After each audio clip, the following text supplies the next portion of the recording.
Olá, ouvintes da Rádio Mega Brasil Online. Olá, você que nos acompanha pelo nosso canal por imagem no YouTube. Eu sou Marco Antônio Rossi e este é o Comunicação SA, programa da Mega Brasil que destaca toda e qualquer ação de relacionamento e de análise de negócios e de mercado, lançamentos de produtos e serviços e de ações que impactam positivamente a sociedade.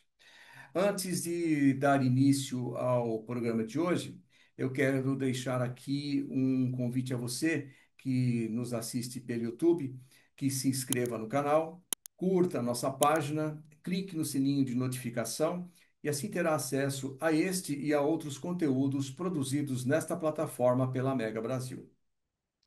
O nosso assunto de hoje não aparece pela primeira vez aqui no Comunicação SA. Saúde mental é um tema que tem chamado a atenção das empresas, sobretudo pelo resultado de levantamentos realizados mundo afora, que apontam a saúde mental como um problema que atinge diretamente os meios de produção. O Relatório Mundial de Saúde Mental, produzido pela Organização Mundial da Saúde, por exemplo, ele indica que uma a cada 8 pessoas em todo o mundo sofre de algum tipo de transtorno mental e que este é a principal causa de incapacidade, representando 28% da carga global de doenças. No Brasil, de acordo com o Ministério da Previdência Social, em 2024, foram concedidas mais de 470 licenças por esse mesmo motivo, o que representa um aumento de 68% em relação a 2023, um número recorde de afastamentos do trabalho por problemas de saúde mental. Como eu disse, na tentativa de conter esse quadro, o Ministério do Trabalho e Emprego determinou que as empresas brasileiras se adequem à norma regulamentadora número 1, a NR1, que traz mudanças importantes para a segurança e saúde no trabalho, em especial aspectos ligados à saúde mental dos trabalhadores. Mas como que isso se dará? Como que se dará a condução desse procedimento? Afinal, aspectos ligados à saúde mental são complexos e multifacetados, envolvendo fatores psicológicos, sociais, culturais e até mesmo econômicos. Na busca pela solução desse problema, um novo recurso deve ser considerado, e eu me refiro à neurociência, que, pela sua capacidade de atuar em conjunto com outras áreas, como a psicologia, a sociologia, a antropologia e o serviço social, pode contribuir para uma compreensão e intervenção completas dos aspectos psicossociais que impactam a nossa saúde mental. Para tratar desse tema, o Comunicação SA recebe Fabiana Nascimento, CEO do World Neuroscience and Tech Ecosystem.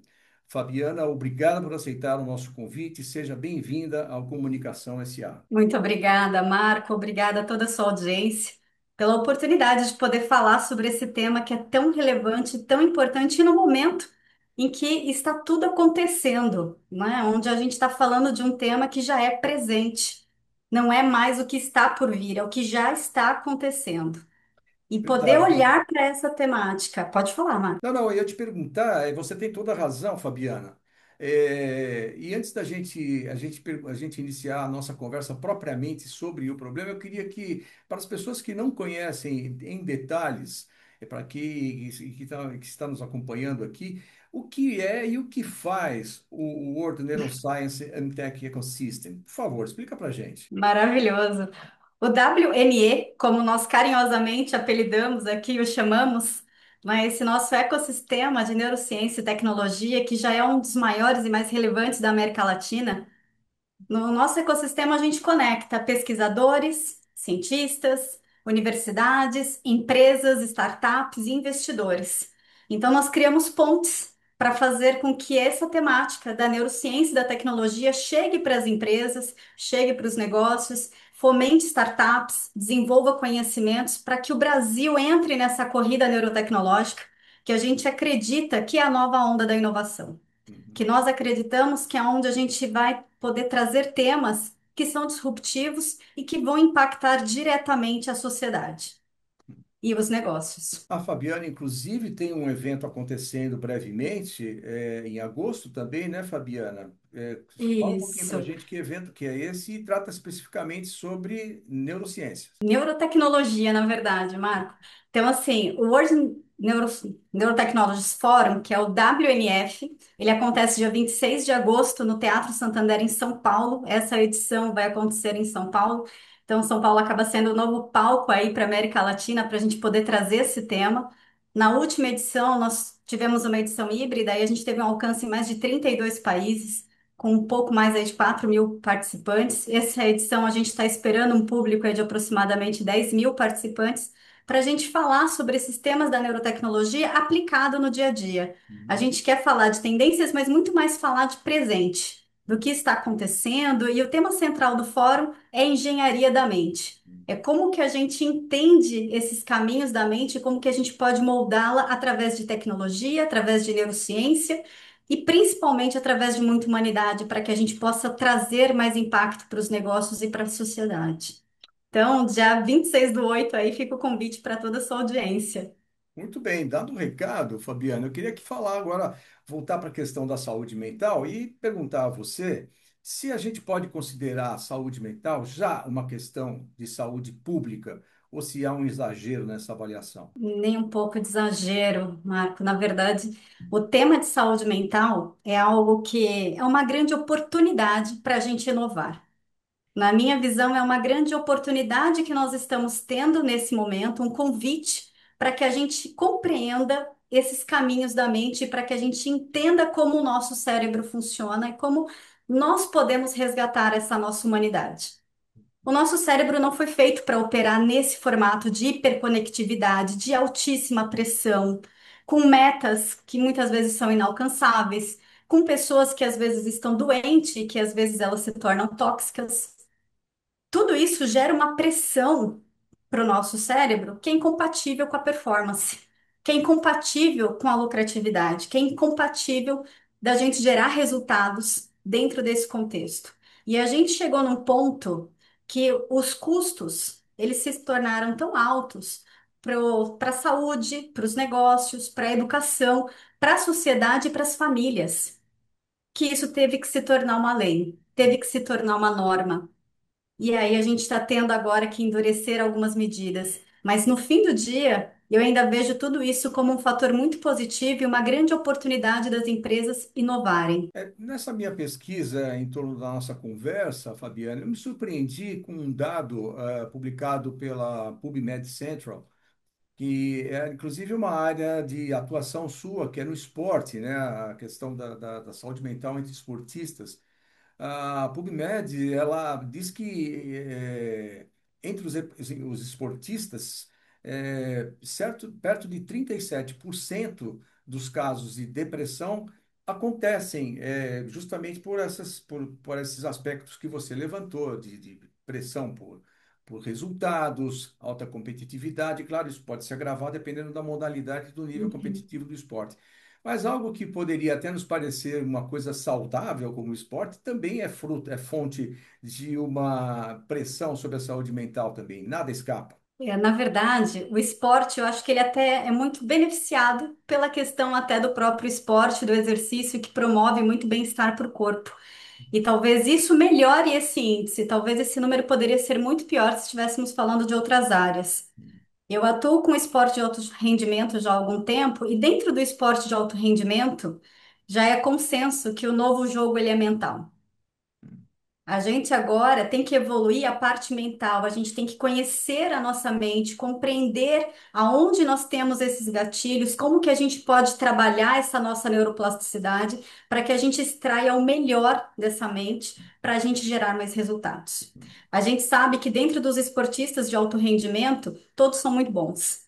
Então, é sempre uma diferença muito pequena entre a vitória e a derrota. Nós não estamos falando de um que se preparou muito e o outro que pouco se preparou. Não, todos se prepararam muito bem. Então, esse pequeno diferencial desse jogo, ele está na parte mental. E a gente usa muito a neurociência e a neurotecnologia para trabalhar dentro do esporte de alto rendimento, olhando para esse cenário como estratégia. Como que eu utilizo estratégias neurotecnológicas e científicas para trazer isso para dentro do contexto do esporte para obter melhor resultado? E é um pouco disso que o WNE tenta fazer também com as empresas, Uhum. né? Entender aonde essas ferramentas tecnológicas, que são meios, podem apoiar nesses negócios para alavancar resultados. Isso vem ao encontro da minha próxima questão, que como é possível você identificar a ocorrência de saúde mental para um grupo de funcionários, por exemplo, né? Falamos de empresa, é algo feito apenas sob observação empírica ou existe algum método para isso? Existem métodos, existem tecnologias, existem protocolos. E algumas vezes a gente pode até utilizar algumas inovações de neurotecnologia. Tem uma que eu vi recentemente na Espanha, que ele está entrando aqui no Brasil, que eles, por câmera, conseguem fazer uma análise de padrão emocional. Então eu consigo, em tempo real, saber quem está bem e quem não está dentro do meu ecossistema, dentro da minha empresa. É claro que tudo isso precede, né, a autorização do colaborador. Para isso, a gente precisa manter um ambiente seguro. Então, é importante a gente ter essa autorização do colaborador, a gente contar, né, como empresa, o que nós estamos fazendo e aonde nós queremos chegar com esses resultados. Porque aí a gente está entrando num cenário de coleta de dados neurocientíficos. Eu não estou mais conhecendo o teu CPF, eu estou começando a conhecer como você pensa. Eu estou começando a compreender como você reage, como você se emociona, o que te faz bem, o que te faz triste. E aí a gente começa a virar o jogo. Então, à medida que a gente começa a compreender esses padrões emocionais, a gente começa também a conseguir interferir neles e aí gerar resultados. Muito bem, estamos apresentando Comunicação SA, que hoje recebe Fabiana Nascimento, CEO do World Neuroscience and Tech Ecosystem, que está aqui conosco para falar sobre neurociência e saúde mental, e neurotecnologia também. Vamos para um breve intervalo e voltamos em instantes na continuação deste Comunicação SA. Até já!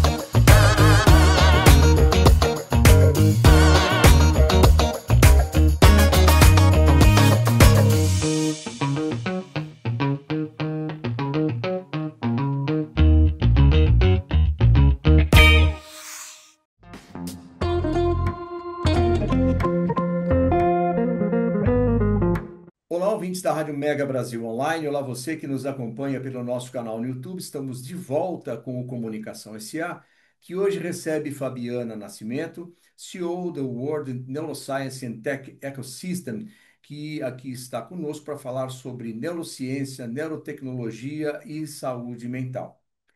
Fabiana, uma revisão na norma regulamentadora número 1, conhecida como NR1, passou a exigir das empresas que incluam a avaliação e gestão de riscos psicossociais em seus programas de gerenciamento de riscos ocupacionais. As empresas estão preparadas para lidar com um tema tão sensível à saúde ocupacional como a saúde mental? É uma questão bem delicada, né, Marcos? A gente entender se as empresas estão preparadas. Eu acredito que no fim do dia nenhum de nós estamos preparados. Mas a gente precisa saber que o que tem que ser feito precisa ser feito. E a gente chegou no momento em que nós estamos adoecendo. Essa forma que nós estamos conduzindo os negócios não está gerando o lucro que nós poderíamos estar gerando se nós estivéssemos bem. Quando a gente está bem, o que a gente consegue produzir, realizar, criar, isso é totalmente fora do convencional. Não é? A gente sabe que a gente está na era de inteligência artificial e a inteligência artificial ela se baseia muito em dados. Quem vai inovar com novos dados? Tem que ser esse ser humano. E para isso, esse ser humano tem que estar bem. Então, se estamos preparados, eu não sei te dizer, eu acredito que a maioria não está. mas a gente vai precisar agir mesmo que a gente não esteja totalmente preparado. A gente vai ter que lançar mão das ferramentas que a gente tem para que a gente possa ir adiante e gerar resultados. E aí, nesse contexto, eu entendo que a neurotecnologia pode ser uma grande aliada das empresas, porque a gente está falando de tecnologia para impulsionar, para escalar, para ganhar velocidade. A gente sabe que dentro do Brasil, que tem um contexto cultural onde a maioria das pessoas não gostam de fazer terapia ou não admitem estarem com problemas, até por uma questão de competitividade, né, de não querer se expor, e até pela nossa cultura mesmo, de sermos mais fortes, mais guerreiros, né? Então a gente demora para ceder à pressão. Então, tudo com que a gente trabalhe mais, vá mais além e se com muito mais rápido. A gente tem uma cultura do herói cansado, Uhum. né? A gente, por muitos anos, a gente reverenciou o herói cansado, aquele que tá cansado, mas ele vira à noite, ele trabalha 24 horas e ele vai, e ele continua, e ele tá ali sedento, mas ele continua, e ele vai, ele entrega o projeto. Mas no fim do dia ele não tem mais vida. E a gente precisa entender que esse modelo não é sustentável. Esse modelo é o que está adoecendo, e está adoecendo numa proporção muito rápida, alavancado pelas tecnologias. E para que a gente consiga lidar com toda essa informação, com todo esse universo de tantas informações, a gente vai precisar fazer um retorno para essa nossa humanidade. E nesse ponto, eu acredito novamente que as neurotecnologias podem alavancar e serem um acelerador nesse processo, para a gente poder conseguir voltar e lidar com esse mundo hiperconectado, mas de maneira mais centrada, mais focada, podendo ver isso daqui de fora, sabe? Uhum. Fabiana, de que neurotecnologias a gente está falando? Ah, existem algumas. Quando a Hum, gente fala de neurociência, a gente está falando do estudo do sistema nervoso, não hum, é tanto central quanto periférico. Então, eu estou falando de estudar o ser humano como um todo. hum, Quando a gente pensa em neurotecnologias, eu estou falando de tecnologias que vão interagir com esse sistema nervoso, seja o central ou o periférico. Então, eu posso estar falando desde próteses de um exoesqueleto que pode ajudar uma pessoa com plegia a voltar a andar, né? Ou uma pessoa que não consegue se comunicar, a ela passar a se comunicar a partir dessas neurotecnologias. E estou falando de pessoas, né? Como eu vou pegar o caso do esporte, onde a gente pode trabalhar funções cognitivas para trazer esse atleta ou esse profissional, qualquer pessoa, para um estado de mais foco, de menos ansiedade. A gente pode tratar problemas como distúrbios de TEA, de autismo, de déficit de atenção. Tudo isso a gente pode trabalhar a mente para gerar esses resultados. E aí existem dispositivos, Marcos, que são super comuns, né, e são super acessíveis hoje. O custo dessas tecnologias caiu muito nos últimos anos e tende a marginalizar, né? Então, e eu costumo dizer que dentro do contexto dessas neurotecnologias, é como o uso de um óculos. O óculos te permite uma vantagem competitiva para que você enxergue com mais clareza. hum, Esses dispositivos, eles treinam a nossa mente para que a gente possa pensar com mais clareza, para que a gente possa trabalhar com mais clareza e mais foco. Então, não é uma questão se as pessoas vão utilizar, mas é de quando elas vão utilizar. Porque se você não estiver utilizando e treinando a sua mente para ter mais foco, você vai estar com a sua mente com mais ruído, competindo com outra pessoa que está com a mente mais tranquila. Então, é uma questão apenas de quando vai vir, mas a maior parte desses dispositivos que são mais acessíveis de treinamento cognitivo, neurocognitivo, eles estão disponíveis a partir de US$ 100. Então, não é nada inacessível, ao contrário, não é? É algo que está escalando e está cada vez mais disponível aí para todos. E eu costumo dizer que o que muda, quando você vai pegar um táxi, não é tão importante o modelo do táxi quanto a experiência do motorista. Então, hum. aqui o protocolo faz toda a diferença. Quem está conduzindo esses equipamentos, quem está selecionando qual é a tecnologia que vai ser usada, vai fazer muito mais diferença do que efetivamente qual é o dispositivo neurotecnológico que você vai utilizar ali nesse processo.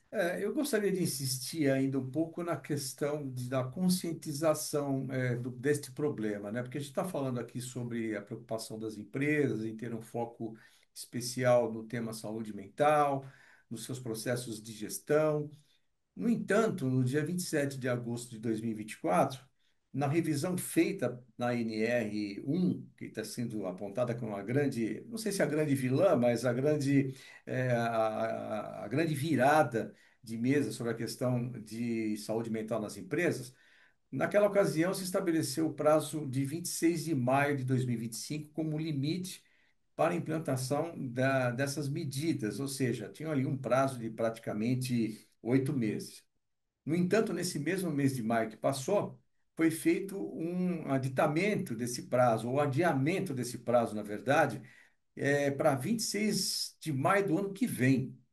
O ponto é, como que essa flexibilidade, entre aspas, de prazo, com o qual está se tratando o tema saúde mental, está de fato sendo levada a sério pelas autoridades e pela iniciativa privada, Fabiana? Como eu te falei, Marco, eu vejo assim, a gente deu um grande passo. O grande passo de entendermos que temos um problema. Hum, E esse problema, ele não está apenas dentro da minha empresa ou dentro da minha universidade ou dentro da minha casa. Esse problema está na sociedade a qual eu faço parte. hum, E que todos nós precisamos encarar isso juntos. Porque isso está custando muito caro para todos. Sejam para as famílias, sejam para a sociedade, sejam para as empresas. E isso seja para o governo. Então eu vejo da seguinte forma: o primeiro passo foi dado, que é a conscientização. A gente sabe que tem um problema. Agora as empresas, elas precisam entender que elas vão ser penalizadas, porque no fim do dia a gente sabe que a gente ficou muito tempo solto, sem regras ali. hum, E agora essas regras vêm para poder criar um caminho. Então há uma diretriz, mas não tem ainda um desdobramento dessa diretriz para a gente poder granularizar mesmo e falar: olha, tá bom, eu preciso ter um ambiente seguro, mas o que que é um ambiente seguro? Como é que você vai fiscalizar isso? Eu preciso ter o quê de comprovação para dizer que eu de fato estou com um ambiente seguro para que eu evite um processo trabalhista? Para que eu de fato, como empresa, mostre que eu sou legal e que eu estou consciente e que eu estou fazendo a minha parte. Então, esse é o próximo passo que eu entendo que ele precisa ainda ser discutido. E para ser discutido, a gente precisa ter mais pessoas falando sobre o tema, se conscientizando e entendendo que esse modelo de hiperconectividade, de altíssima pressão, essa questão do herói cansado, isso não cabe mais. hum, Então, eu acredito que a gente teve um grande passo nesses últimos meses, onde houve essa conscientização. E hum, agora que a conscientização aconteceu, as dúvidas emergiram. E com essas dúvidas é que eu entendo que agora serão trabalhados para que a gente de fato possa ir para o próximo passo, que é de fato começar a lei ser aplicada e penalizada.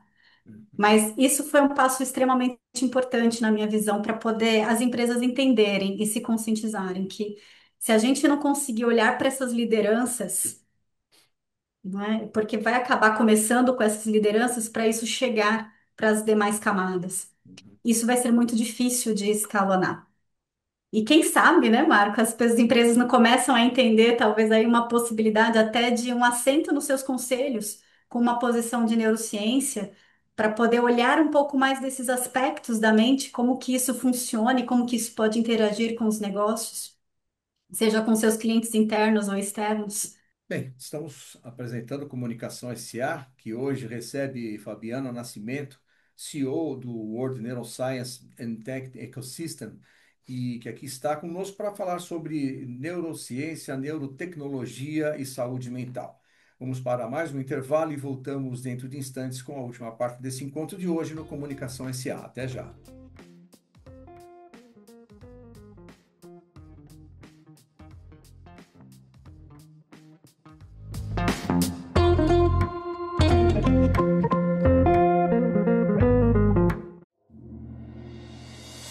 O planeta está mudando.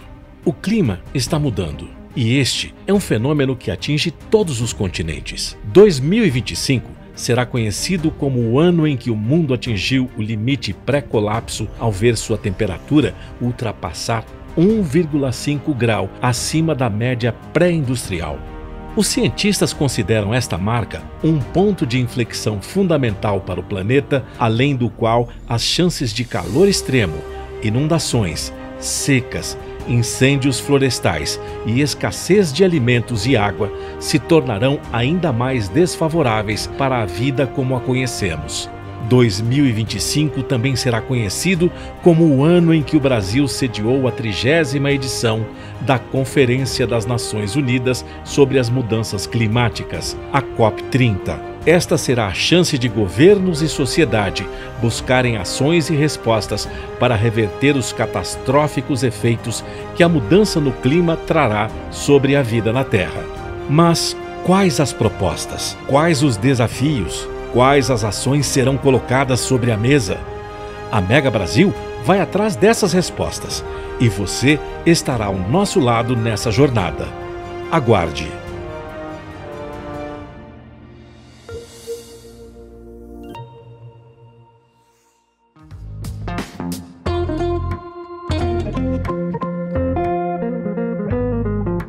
Olá, ouvintes da Rádio Mega Brasil Online. Olá, você que nos acompanha pelo nosso canal no YouTube. Estamos de volta com o Comunicação SA, que hoje recebe Fabiana Nascimento, CEO do World Neuroscience and Tech Ecosystem, que aqui está conosco para falar sobre neurociência, neurotecnologia e aplicada na saúde mental.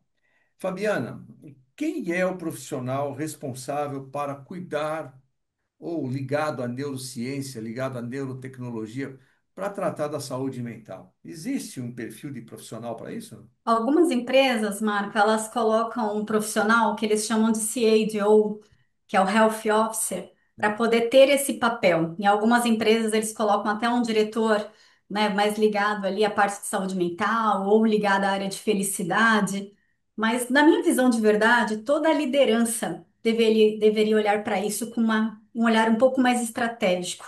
Todos os gestores, né? Todos que estão ali na camada dos C-levels deveriam olhar para isso de uma forma mais atenta, deveriam olhar com um olhar um pouco mais assertivo para isso e um olhar menos enviesado, mas um pouco mais estratégico, para de fato compreender o que está acontecendo aqui com a minha equipe, porque são eles que estão ali no dia a dia.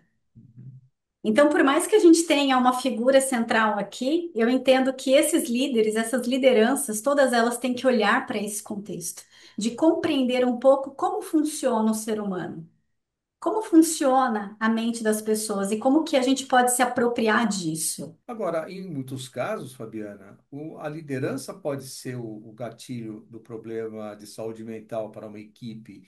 Como que a gente pode tratar isso? Como que é a abordagem junto a essas lideranças? As pessoas doentes, elas adoecem os outros, né? Uhum, Então, quando a gente, por isso que as avaliações 360 elas também são muito bem-vindas, porque a gente consegue com isso identificar que às vezes essa liderança está precisando de apoio.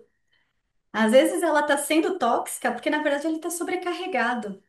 É o herói cansado, que às vezes está cheio de problemas e às vezes ele não pode dividir ali internamente o problema que ele está tendo porque o filho sofreu algum trauma ou algum outro problema que ele não pode dividir ali internamente. Pode Por ser um mais que a sinal de gente fale, fraqueza.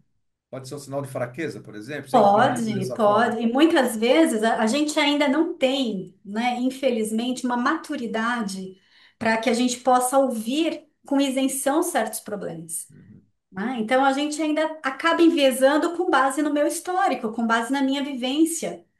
Então, se eu acho que isso é bobagem, por exemplo, eu não vou valorizar o problema que você está trazendo, uhum, porque dentro do meu conceito, do meu micro-universo, isso não é algo relevante. Então, muitas vezes, isso fere a questão que a gente colocou ali na R1 de ambiente seguro.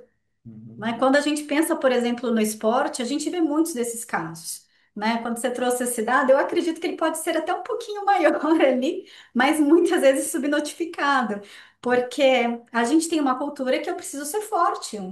Pensa num jogador de futebol profissional, ele não quer contar que ele está com problema porque o próximo campeonato é ali e pode ser a chance da vida dele. uhum, Então ele aguenta firme. Ele vai ali com toda a dor dele, mas ele segue em frente. Então a gente precisa olhar para esses aspectos neurológicos e comportamentais de uma forma mais estratégica, para a gente entender que a gente não regula, não controla a emoção, mas a gente pode regular. E a gente, com regulando essas emoções, a gente pode ter um resultado melhor, a gente pode ter uma performance melhor. Então, a gente trazer isso para um contexto mais estratégico a gente consegue ter um olhar um pouco menos enviesado e uhum. mais direcionado ali para os resultados. E nisso, de novo, a tecnologia pode escalar. Agora, eu queria trazer aqui para a nossa conversa um ingrediente da hora, vamos dizer assim, né? Falar um pouco desta nossa sociedade que já é angustiada e absorvida por tantos recursos tecnológicos. Eu queria falar da inteligência artificial, que é uma personagem que surge. Eu queria saber de você para agravar ou para minimizar os impactos à saúde mental das pessoas, Fabiana. Depende. Depende como a gente olha para ela. Uhum, Porque eu costumo dizer o seguinte, a faca, ela pode ser uma arma, mas ela é um instrumento fundamental na mão de um chefe de cozinha. Então, a inteligência artificial, ela vem para acelerar. A tecnologia, eu costumo dizer que ela sempre vem para potencializar. Eu venho da área de tecnologia e para mim tecnologia é sinônimo de abundância, é sinônimo de escala, é sinônimo de exponenciar. Então, quando a gente olha para uma tecnologia, ela não vem para um, ela vem para massa, ela vem para alavancar. E ela alavanca o que está bom e o que está ruim. Então, o que nós vamos ter que fazer é voltar para nós e melhorar aqui a nossa humanidade para que a gente possa gerar inputs melhores, uhum, né? Se eu estou tendo uma IA que ela está tendo preconceito, opa, o que que eu estou fornecendo para ela? Se ela está agressiva, o que que eu estou gerando de input? E agora, de novo, um outro ponto para a gente refletir é que a IA, ela vai sempre, nesse momento que nós estamos, favorecer aquilo que nós somos e pensamos. uhum, É um parceiro de pensamento. Então, esse parceiro de pensamento, né, a Microsoft até chama de Copilot ali, né, o copiloto, tá junto comigo. Então, ela não vai me trazer um input tão novo que vai me gerar sair dessa bolha. Então, no fim do dia, eu estou aumentando essa minha bolha, mas eu ainda continuo dentro desse universo. uhum, Então, a gente expande alguns conhecimentos, a gente alavanca algumas fronteiras, mas eu continuo dentro de um cenário enviesado. uhum, E aí, para que a gente saia desse contexto, todas essas discussões, esses bate-papos, isso que nós estamos tendo aqui agora, isso promove que a gente consiga pensar um pouco fora da caixa. Promove que a gente possa ter uma ideia nova, que a gente possa falar de serendipidade, que a gente possa falar de outros assuntos, que a gente foge desse nosso dia a dia da bolha. uhum. E isso é riquíssimo. Essas conexões humanas é o que fazem toda a diferença, né? É aceitar o contraditório também, né, Fabiana? Também, Agora, também. Fabiana, o Brasil, como é que ele se encaixa nesse tema de saúde mental? A gente é só problema ou tem solução também? Olha, nesse problema, nesse momento a gente lidera um ranking muito triste e a gente está na linha do problema, Hum, né? Então, assim, o Brasil tem números muito alarmantes quando a gente pensa em saúde mental. A gente é o país mais ansioso do mundo, a gente é o segundo mais depressivo, a gente é o número um em uso de tarja preta. Isso são estatísticas muito ruins para o nosso contexto. Quando a gente pensa num país que a gente tem uma visão de samba, carnaval e futebol, de um país alegre, de um povo acolhedor, não combina com esses números. Então, no fim do dia, a gente está tendo uma aparência que a gente mostra para o mundo de um povo acolhedor, feliz, mas no fim do dia nós estamos gritando por socorro. hum, E aí a gente tem que olhar um pouquinho para esse contexto e pensar como que nós podemos sair disso. E aí a neurotecnologia entra de novo. E o WNE nasceu exatamente com essa missão de apoiar o contexto, principalmente da saúde mental, porque o Brasil tem esses números que são tão alarmantes, e por isso a gente se uniu também aí com o Ministério Ciência e Tecnologia, para a gente poder entender esses contextos e ver como que a gente pode criar soluções inovadoras que possam potencializar o Brasil a sair desse cenário mais rapidamente. Como que a gente pode desenvolver políticas, processos e soluções tecnológicas, neurotecnológicas que possam apoiar a nossa população? E isso, de novo, fica um convite para todas as empresas que entenderem que faz sentido, né, estarem conosco também dentro desse nosso ecossistema, para se beneficiar desses conhecimentos, desses conteúdos e desses processos que a gente pode apoiar aí dentro dessa frente de neurociência e neurotecnologia. Bom, para encerrar, Fabiana, em meio a essa sociedade marcada pela competitividade, alta produtividade, um ritmo de vida alucinante, pressão pelo sucesso no ambiente de trabalho e cobrança pelo protagonismo nas redes sociais, Esse cenário, é possível imaginar um ambiente dissociado de problemas psicossociais que afetam ou que afetem a sociedade, a saúde mental da sociedade como um todo? Sim, é possível. Eu acho que um dos pontos mais importantes, e fica aqui o convite para a gente pensar um pouquinho, é a gente aprender a respirar. Quando a gente respira ali por 10 segundos, Marco, a gente permite que o nosso cérebro ative neurotransmissores que nos permitem tomar uma melhor decisão. Quando a gente apenas reage, nós não estamos não apenas despreparados, mas a gente está com todo o nosso aparato aqui em falta. Ele ainda não está pronto para ter essa resposta. Então, o respirar é uma ferramenta muito poderosa. E quando a gente respira, a gente também tem a possibilidade de se conectar com a nossa essência. Então, fica o convite, já que estamos falando de neurotecnologia, de IA, para que a gente possa respirar, inspirar e se conectar. Porque é a hora que a gente volta para essa nossa essência, que a gente pode entender quem nós somos de fato e qual é o nosso papel dentro de todo esse cenário hiperconectado, com muita pressão, e entender aonde a gente pode de fato trazer relevância e de fato a gente pode fazer diferença. Porque aí a gente consegue ter uma visão um pouco mais clara. O problema é quando a gente tem que tomar muitas decisões com a mente cheia de ruído. E isso torna tudo mais difícil. Então, o convite é para que a gente possa se conectar e que a tecnologia possa nos apoiar nesse processo de conexão quando a gente estiver com muito ruído na mente, quando a gente estiver com muitas tarefas em meio a tantos ruídos e tantas demandas ali do nosso dia a dia. Muito bem, assim chegamos ao final de mais um Comunicação SA, que hoje recebeu Fabiano Nascimento, CEO do World Neuroscience and Tech Ecosystem. Fabiana, muito obrigado pela sua presença neste Comunicação SA. Eu que agradeço, Marco. Obrigado a você também que esteve conosco até aqui. Semana que vem tem mais Comunicação SA. Até lá.